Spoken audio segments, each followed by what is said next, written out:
sorry pinag-worry ko kayo ni Papa. Ngayon, naiintindihan mo na, anak, kung bakit ayaw ka namin mag-donate. Kung hindi ka nagpautos sa kanila, sana wala ka dito. Tingnan mo, ikaw ngayon ang sasuffer ngayon.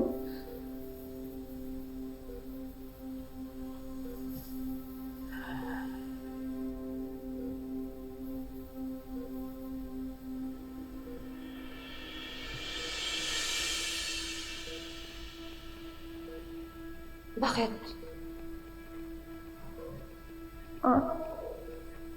Hindi ko po maramdaman ang legs ko. Ano? Ito nararamdaman mo ba to, ha?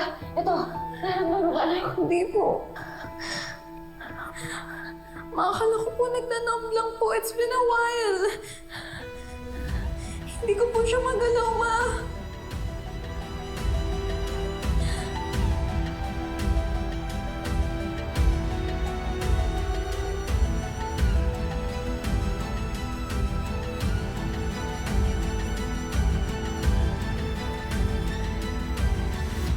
After the harvest from the ileocrest, possible po na nagkaroon ng abscess or nana around the area that could have affected Ashley's nerves. Yung ba ang dahilan kung bakit hindi niya maramdaman yung mga paa niya, Dok? Yes. Kailangan nating matanggal ang abscess to prevent further infection. Also, para hindi ganyan po yung maging kondisyon niya. Sinasabi niyo ba na kapag hindi siya naoperahan, hindi makakalakad ang anak ko? Tama ko ito, Mrs. Let us know when do you want to do the surgery, but I suggest you do it as soon as possible because time is very essential.